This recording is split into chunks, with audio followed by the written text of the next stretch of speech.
iniciando mais um programa Raça na TV. Um programa que semanalmente traz tudo o que você precisa saber sobre arte, cultura, empreendedorismo, tecnologia, novas tecnologias, tudo que diz respeito ao nosso mundo de hoje, mas sempre com foco na questão racial, já que nós estamos no país que é o segundo maior país negro fora da África e que nós negros temos dado uma contribuição há muito tempo preciosíssima para a construção desse país, né? E hoje nós vamos falar da área que é uma área muito importante, que é a área da cultura, que é a área da música, né? Trouxemos hoje um cara que ele tem desenvolvido um trabalho fantástico, sobretudo nas periferias. Ele tem feito um trabalho muito bom com a turma do funk. O funk que no Brasil, a despeito do samba e outras culturas negras, começou também com grande discriminação. As pessoas, você tem um número grande de pessoas que fazem críticas, outras que fazem elogio, outras que conhecem muito pouco e dão seus pitáculos. Então hoje a gente trouxe um mesmo representante desta área musical e cultural, porque ele vai falar aqui, e nós estivemos juntos num debate lá no Maranhão, em São Luís do Maranhão, e eu achei assim fantástico a fala dele. É uma pessoa que entende muito sobre esse tema, e por isso que eu trouxe para o Raça na TV. Tudo bem, Bruno? Tudo bem, Maurício? Primeiro eu já vou logo de cara, o seu envolvimento do funk, como é que se deu? Pestana, é muito louco falar a respeito disso, porque assim, meu envolvimento com o funk diretamente, né, morador da comunidade da periferia, nascido e criado na região do Brás, e depois fui morar na periferia, na comunidade do Pira, né, ali na Penha. E o meu envolvimento diretamente no formato de militância no funk é muito louco, porque assim, geralmente as pessoas entram pela militância muito por amor, né? A gente que é preto de quebrada não entra por amor, é mais pela dor mesmo, numa necessidade de se pautar pelas nossas necessidades, principalmente num momento que é muito crítico a relação, onde nós somos muito perseguidos e criminalizados, né? E surge a possibilidade, através do empresário e produtor Marcelo Galácio, que é o fundador da Liga do Funk, montar um projeto onde pudesse possibilitar caminhos melhores para a juventude das periferias, né? Em específico, trabalhar a bandeira da cultura no viés artístico mesmo, né? Na questão, o funk específico, através da música, né? Dessa narrativa mesmo. E em 2012 foi criada a Liga do Funk numa perspectiva somente de formação artística, né? Depois, com todo o protagonismo dos jovens nas ruas de junho e julho de 2013, que passamos a ter uma sensibilidade que a nossa responsabilidade já não seria mais somente de formação artística desses jovens, né? A nossa preocupação maior seria de formação em cidadania, principalmente deles, né? Principalmente que vocês atuam numa área, e eu acho que o funk hoje, em que pese ele já ultrapassou barreiras, ele, enfim, playboy, curte funk, ele já está também na classe média, mas o funk ainda, ele mantém, eu acho que assim, é algo muito parecido com o hip hop, né? A sua estrutura mesmo, ele está na periferia, né? O seu diálogo maior, a forma de expressão, seja ela na música, no visual, ele tem uma característica muito grande de periferia. E talvez até por isso seja discriminado, né? Eu queria que você falasse um pouco também da discriminação do funk, porque ainda é grande. Você olha para as pessoas com pouca informação e que não tem essa formação, de que também existe um projeto, né, como o Funk SP, que é um projeto social, que é um projeto que está visando muito mais tirar a garotada de uma série de caminhos que poderiam ser caminhos ruins, né, e inseri-los, né, dando profissão, porque a gente tem que pensar também que esse mercado, aliás, a gente fez uma entrevista há pouco tempo aqui falando um pouco sobre o mercado fonográfico, mas esse mercado, ele emprega, ele pode te gerar uma profissão, renda. Eu queria que você falasse um pouco dessa área de empreendedorismo e da área social do funk. É bacana, pensando assim, abrir assim uma janela de possibilidades que daria aqui até, diria, arriscar que horas de debate só nessas questões, né? Você falou até da estrutura como que ela é se dada, né? Mas assim, quem não conhece a sua história está condenado a repeti-la, né? E assim como o funk, a gente está sendo criminalizado, perseguido e mais do que isso, estigmatizado por uma sociedade racista. Devemos lembrar que essa perseguição em cima do nosso movimento é posicionamento racista, sim, porque a história ela se repete, se dado pelo samba, né, começando ali na década de 40, 50, se estendendo, né, até os dias de hoje. Não parou a perseguição em cima do samba, né. Foi criada naquele período até de ditadura mesmo a lei da vadiagem, que perseguia pessoas que não tinham sua carteira profissional, que não entende a nossa profissão como produtores, como músicos, enfim, que faz parte dessa cadeia produtiva, como trabalhadores também, né? Ainda está muito vinculado uma mentalidade, diria até calvinista mesmo, né? Do trabalho dignifica o homem a partir de uma perspectiva de CLT. Eu prefiro seguir minha linha de trabalho muito mais numa fábula da formiga e da cigarra. Eu prefiro ser essa cigarra do violão mesmo, que consigo sustentar e estruturar nosso movimento, a minha família, a partir desse viés artístico mesmo, né? E tratar a questão do empreendedorismo no funk é também pensar outros movimentos que passaram por isso. O samba passou, né, por esse período. O hip hop na década de 90 também teve esse estigma, essa perseguição também por ser. Então assim, não é coincidência, né? São todos movimentos. Se a gente for pegar historicamente da história do mundo, né, assim como o jazz, o blues, o samba, a capoeira, o hip hop, agora está se dando novamente com o movimento funk. E arrisco até dizer, na situação que estivemos no Maranhão, da qual eu fui convidado para estar presente num debate na Feira do Livro, o reggae também ele é estigmatizado, ele é perseguido. É coincidência ou não? É uma estrutura de sociedade racista que é o Brasil. Eu costumo dizer que a nossa sociedade ela é para além de racista, né? São alguns estigmas que nós carregamos, e quem mais sofre com todos esses problemas somos nós, moradores da periferia, né? Que é uma sociedade racista, machista e homofóbico, né? Eu costumo dizer, inclusive, que o olhar é diferente. Então, você tem, por exemplo, o rock, que também tem raízes negras, né? O rock, as pessoas às vezes não sabem que ele começa a partir da música negra americana, mas o rock, por exemplo, que ele é ele é um ritmo muito mais ligado à classe média branca e tal. Sempre tiveram os grandes viciados, as pessoas que morreram de overdose e tal, mas parece que é uma coisa muito mais atenuada, né? Por exemplo, o funk, como qualquer outra cultura ou qualquer outra parte da sociedade, tem as coisas, nem tudo é maravilhoso. Mas quando tem um olhar que só vê aquilo, só vê a coisa errada, né? É como se a gente falasse, o rock só tem cheirador, que só tem isso, né? Quando se vira para o funk, tem essa estigmação. É óbvio, né? Repito, né? Nós, quando estivemos à frente da Secretaria da Igualdade Racial, houve um período que as políticas públicas na cidade de São Paulo, relacionada, inclusive ao funk, estava ligada à minha secretaria. E a gente sabia que tinham coisas que precisavam mudar, nem tudo é maravilhoso, nem tudo é legal. Agora, o que tinham de jovens que trabalhavam, que viviam, que se estruturavam nessa cadeia, porque eu falo que é uma cadeia produtiva, né? Porque o cara, para ele se apresentar, ele precisa, aí ele começa a entender que ele tem que se preparar, ele vai ter que saber escrever, ler, se apresentar, fazer o show, produzir, tem toda uma, e envolve muitas pessoas, envolve muitos ganhos, né? Claro, envolve salários milionários, mas nem todo mundo, eu digo que é quase como futebol, né? Sim. Nem todo mundo vai ser um Neymar, funk, né? Mas existe muita gente que está envolvida nisso. E esse lado é que nunca aparece, né? Parece que só aparece o lado mais, eu diria, o lado que não é muito legal para estar se mostrando propagandeando. E aí eu acho que é o olhar preconceituoso, racista que você está colocando, né? Agora, me fala dessa questão mais social. Uma das coisas que eu achei legal, Bruno, falando no debate lá em São Luís, é que você está fazendo sociologia política. Você falou assim, olha, você vê, eu estou estudando, fiz uma faculdade, estou fazendo uma faculdade e tal. E isso tudo se dá também graças ao funk, né? Fala um pouco sobre isso. Exatamente, né? Hoje eu passei a ser estudante de Sociologia e Ciências Políticas pela Fundação Escola de Sociologia, né? Tem uma questão, Pestana, que é o seguinte: nós como militantes e ativistas, nós também temos um teto pela nossa luta. E o que eu digo isso? Que muito pé no barro e mão na massa, ela também te dá um problema se você não der continuidade. Hoje eu estou muito mais numa perspectiva de estar com a cara nos livros mesmo, né?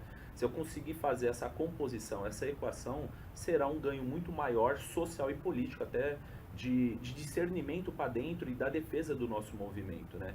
Então, assim, a perspectiva que nós temos como movimento é organizar essa estrutura, puxando, né? O processo de formação. A Liga do Funk, a entidade da qual estou à frente junto com o meu padrinho Marcelo Galáctico, nós temos a preocupação de fazer a formação. Puxando pelo lado social, qual que é o nosso objetivo e também já dando encaminhamento para as questões do empreendedorismo. Temos que entender como que o recurso chega dentro da periferia, através do crime, né? O dinheiro ele chega dentro da periferia através do crime ou da mão do trabalhador mal remunerado. Hoje o funk é uma alternativa assim como o futebol, assim como o pagode, como o próprio samba, né? E uma alternativa limpa. Engraçado, tem números, né? Que isso, por exemplo, não mostra, né? Na estrutura, a cadeia produtiva do nosso movimento. Enquanto São Paulo dorme, o funk gera em torno de 26 a 30 milhões de reais, né?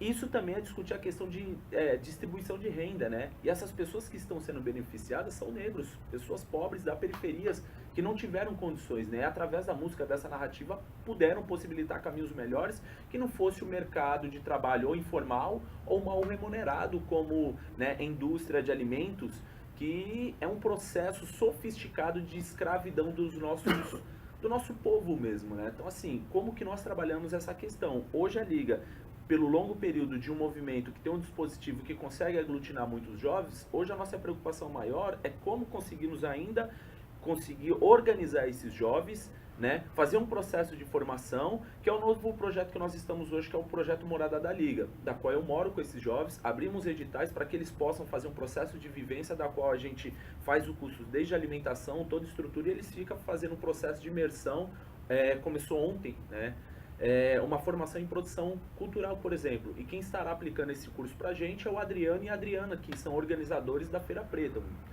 Um dos maiores eventos hoje, podemos considerar, da América Latina, né? De economia solidária, de estruturação, de cultura e muito mais do que isso. A autoestima do jovem negro, das pessoas negras que não foram representadas nesses últimos 500 anos de Brasil, né? A forma que a gente foi colocada, até pela grande mídia, foi de forma negativa. O funk ele chega dentro da estrutura midiática também através de uma narrativa de consumo, que é positivo pelo lado de que nós também temos essa condição, queremos ter essa condição, e isso é reflexo, por exemplo, do governo Lula e Dilma, que possibilita caminhos melhores, né, que dá condição para que a comunidade ela possa consumir e, de certa forma, até torna uma juventude ávida de consumo. É um problema também, e a mídia só coloca a gente nesse retrato de consumistas como funk ostentação. Por um lado ele é positivo, porque a juventude se empoderando, tendo protagonista através das coisas que foram negadas historicamente para nós.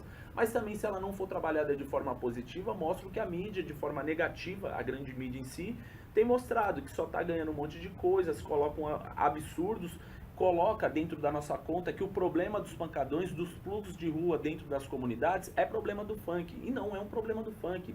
Assim como na sua gestão você teve uma sensibilidade, é um momento até para te parabenizar pela capacidade que você teve, Maurício, à frente da Secretaria da Promoção e Igualdade Racial, de entender que precisava ser feita uma organização e não estigmatizar o movimento, né? Por mais que a gente, às vezes, seja negros de movimentos negros mesmo de periferia, a gente, às vezes, tem um distanciamento e cabe, como senso comum, criminalizar e estigmatizar. Por exemplo, é o que sempre nós escutamos, que o problema do pancadão era problema do funk. Não, toca o funk porque é a linguagem mais legítima da periferia, né? O que acontece hoje nas periferias de São Paulo e que se estende por todo o Brasil é a ausência de políticas públicas. Então, a Liga do Funk, como um facilitador de diálogo com o poder público, nós temos essa vontade, para além do entretenimento, que deve ser a cereja do bolo mesmo, a nossa preocupação maior é fazer o debate na questão das drogas, né, do acesso ao jovem a muitas coisas, sem ter uma consciência do que estão fazendo. Então, a nossa capacidade e preocupação hoje é fazer o processo de formação e politização desses jovens da periferia mesmo.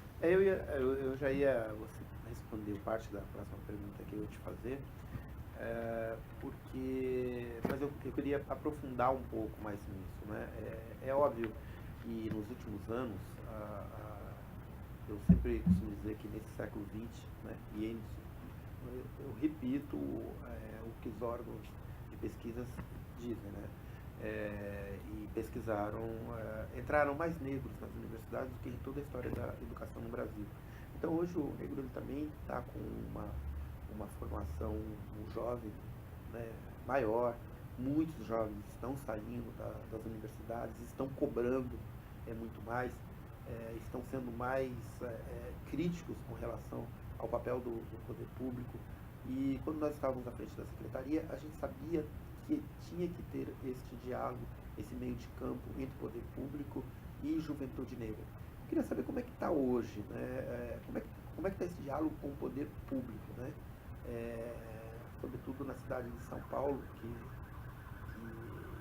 tem, enfim, uma maciça presença. É claro que o Rio também é muito forte, o funk e tal, nas periferias, mas aqui em São Paulo, até pela extensão, pelo tamanho, pela grandiosidade, pelos investimentos e tudo mais, e também pelo projeto pioneiro, né, que nós, na Secretaria da Igualdade Racial, fomos a primeira secretaria que falamos, não, tem que ter um diálogo positivo, propositivo com esses jovens. Como é que isso está se dando hoje na cidade de São Paulo e no Brasil?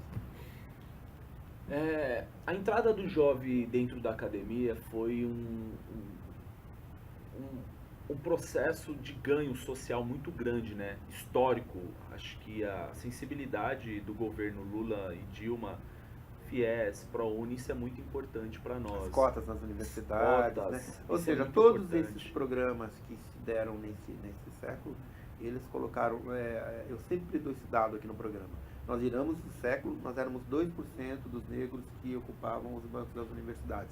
Hoje nós somos mais de 20, né? Então isso se deu em 17 anos. Isso é um processo muito rápido. Agora também eu digo o seguinte, esses jovens eles estão saindo das universidades e agora, né?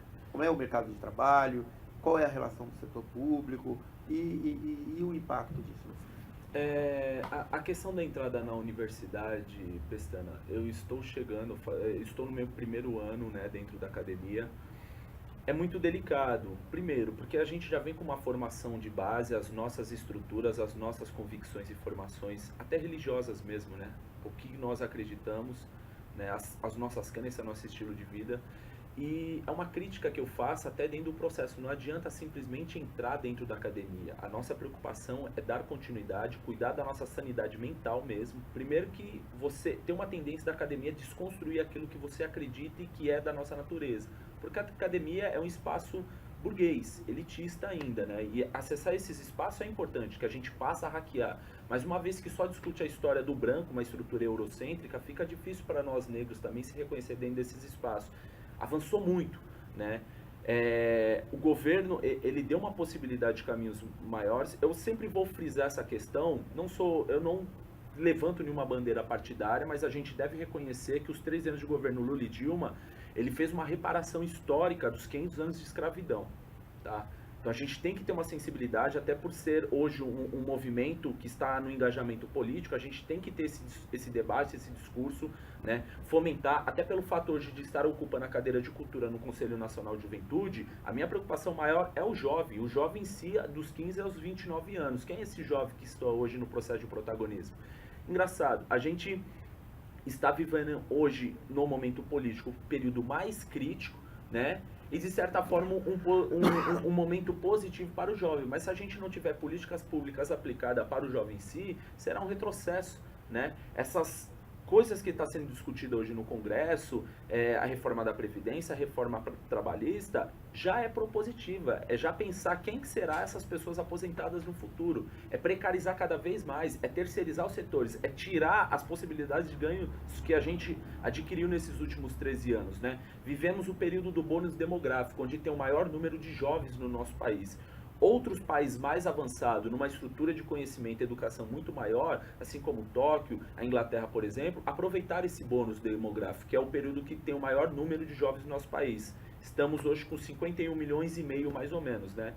Se o Brasil, né, os nossos governantes, essas pessoas, as figuras públicas, não pensar uma possibilidade para esse jovem tornar essa juventude como a força motora do nosso país, teremos nos próximos anos um país muito mais de idosos. E não que seja um problema ser idoso, mas nós temos que também cuidar desses idosos e cuidar das novas gerações que virão daqui para frente. Então a nossa preocupação é sim fazer esse debate, é fazer essa disputa de diálogo e de narrativa e principalmente de imaginário dentro dessa estrutura. E as relações políticas que nós se dá hoje, principalmente no município, é muito complicado. O município que eu me refiro é a grande São Paulo, né? Com mais de 12 milhões, um prefeito um tanto distante de uma realidade periferia que nós vivemos, não mostrou nada de positivos, né? De positivo, só mostrou agendas de retrocesso, perseguição em cima dos movimentos, assim como o grafite, como o hip hop, né? Antes dele assumir a gestão dele, ele já tinha dado pancada associada ao nosso movimento ao crime organizado, né? Então, assim, o quanto é complicado para a gente ainda passando por esse período onde pouco tempo agora estivemos no dia 13 de setembro defendendo na audiência pública a convite do senador Romário, da qual representando o movimento funk pela Liga do Funk, encaminhado pelo nosso diretor Marcelo Galático, que pudesse estar nessa audiência pública defendendo, né? A pessoa que criou esse projeto através do E-Cidadania, que é o site do Senado, que qualquer pessoa pode entrar e criar um projeto de lei, né? E se tiver mais que 20 mil assinaturas em 4 meses, ele é discutido dentro de alguma comissão, e a nossa foi a Comissão de Direitos Humanos, para uma proposta de criação de lei. E a lei que tentaram criar foi responsabilizar o funk como crime de saúde pública. Meu Deus. Então, é esses tipos de preocupações, Pestana, que nós temos assim que avançar no diálogo, no debate, fazer essas disputas, ter conhecimento, embasamento e mostrar também que isso que acontece com o movimento funk é um reflexo da sociedade, né? Eu tenho liberdade aqui, eu costumo dizer que em determinados espaços eu tenho que ser muito mais seletivo com as palavras que eu vou dizer pelas bandeiras que nós levantamos, mas para o jovem é algo muito natural e não deveria ser, né, essa linha de pensamento um tanto conservadora, mas discutir o funk ostentação, que é uma das vertentes, né? O funk proibidão, que de proibidão não tem nada, proibido é a cabeça das pessoas que têm essa mentalidade um tanto reacionária, né? O funk ousadia, que é os espaços que a gente tem que ser muito mais seleto, mas na minha linguagem é o funk literalmente putaria, né? O funk consciente, o funk pop da Ludmilla, do Coringa, da Valesca, né? Dessas figuras. Então todas essas vertentes, independente da narrativa que tem, é um reflexo da sociedade que nós vivemos. E hoje muito mais forte é o funk, esse ousado, muito mais putaria, né? É um problema quando ele estigmatiza, né? Ele reforça a sociedade machista que nós temos. Então a minha preocupação como militante ativista pelas causas do movimento funk não é agredir a mulher. Então a gente tem um debate ali de consciência, com os MCs falam, poxa, vocês não podem fazer algo nessa linha também, considerar isso a liberdade de expressão, a licença poética, sem que agrida a imagem da mulher e principalmente das crianças. Então assim, a gente está fazendo um processo de politização e tomada de consciência, fazemos rodas de debate e conversas, que isso tem avançado muito, né? Então, isso é um reflexo da sociedade. Eu digo que as artes, em geral, elas são reflexos, né, da sociedade, né? Você está falando aqui de algo que me faz lembrar, todos sabem que a minha carreira número 1 é a de cartunista, né? E eu, quando trabalhava em redações de jornais, todas as vezes que tinha que fazer uma ilustração de um ladrão e tal, eu fazia de um ladrão branco. Os cartunistas brancos E de gravata. Os cartunistas brancos sempre colocavam um negro. E eles falavam que eu era racista porque eu tinha preocupação de fazer o ladrão branco. Eu falava, não. Racismo inverso, né? É racismo inverso, eu não sei de onde esses clarins tiram essas coisas. Eles não eram porque eles deixavam a livre, enfim, a livre inspiração agir e tudo mais. E isso é um reflexo da sociedade, é claro. Quando você vai para uma sociedade onde você vê os meios de comunicação, televisão, o tempo todo, e mostrando o negro como ladrão. Isso vai introduzindo no artista, né, entre aspas, artista, e ele no final, quando ele vai desenhar, ou quando ele vai escrever, ou quando ele expõe daquela forma. Agora, você tocou num assunto aí muito delicado, né, que é essa questão de que juventude nós vamos ter daqui 30, ou que adulto nós vamos ter, né, uma vez que a cada 23 minutos um jovem negro é morto no Brasil, né? Isso não existe em local nenhum do planeta, né? Nós vamos ter daqui 30 anos um ato, já tem alguns especialistas discutindo muito isso, né? Um ato não acerta porque nos últimos anos o IBGE demonstra que a morte de jovens brancos, enquanto a morte de jovens brancos regrediu, a morte de jovens negros ampliou. Essa confusão, né, e esse preconceito, essa discriminação que se tem ao funk, ela também causa impacto na morte de jovens negros na periferia? Totalmente. Assim como o hip hop, né, que já começa com um movimento de protesto, né, o hip hop ele já começa num viés mais politizado, de denúncia da realidade que nós vivemos, né. Quem não conhece, Racionais, né, que faz todas as denúncias que virou poesia, que agora os Clarim também quer se apropriar da estrutura do hip hop também, né. Do funk já está chegando muito isso, pelas possibilidades de ganhos muito grandes. Mas a cada 23 minutos é um jovem que morre violentamente em São Paulo, né? Se as pessoas ainda desacreditam disso, é só ver os dados de pesquisas que mostram, né? Como o mapa da violência, que morre em torno de mais de 55 mil jovens por armas de fogo anualmente. Então, assim, são números absurdos, né? E quando a mídia mostra algo que aconteceu na França, que morre 128 pessoas, não que queremos que outras pessoas morram para fazer equilibrar a balança, né? Mas também não tem sensibilidade dos 55 mil que morrem aqui diariamente. E quando nós falamos do extermínio, né, o genocídio da juventude negra, tem alguns especialistas, se fosse mesmo, deveriam ter mais respeito pelas coisas que falam, não considera esse extermínio como um genocídio, só considera um genocídio historicamente algo que aconteceu com o Holocausto, né, na Segunda Guerra Mundial. Será porque também só quem morreu só foi somente pessoas brancas e que tinham uma estrutura financeira? Então isso também é mais um fator da estrutura racista, né? O quanto ela é sofisticada, não considerar que as coisas que acontecem com nós também são graves, né? Que tem que tomar proporção internacional e é muito delicada discutir essas coisas, né? Então a gente precisa ter uma política eficiente. Isso é tratado, não é tratado como problema de políticas públicas, né? É considerado não, é normal, é tranquilo. O jovem morre porque ele está envolvido no crime, né? Não consegue entender a realidade de possibilidades, que ele só está inserido dentro dessa estrutura do crime, do tráfico em si, porque não tem caminhos de possibilidades maiores e melhores para que ele possa ter um engajamento na sua vida de estruturação e organização maior. Bom, o programa Raça na TV está chegando ao final. O programa hoje que trouxe Bruno Ramos. Com certeza Bruno vai voltar aqui ao programa, porque a juventude é um dos nossos focos na revista, e falar sobre temas da morte de jovens negros, falar sobre o hip hop, sobre o funk, falar sobre essa juventude pujante que o Brasil tem uma dívida histórica conosco, sem dúvida tema que vai permear sempre os nossos programas. Queríamos agradecer a todos vocês, lembrando que a nossa revista já está nas bancas, né, deste mês, trazendo várias matérias importantes. E mais uma vez eu quero agradecer, Bruno, e já te convidar para um próximo programa, porque realmente passou correndo, porque o tema é muito importante. O tema tem que estar sendo presente entre nós. Muito obrigado.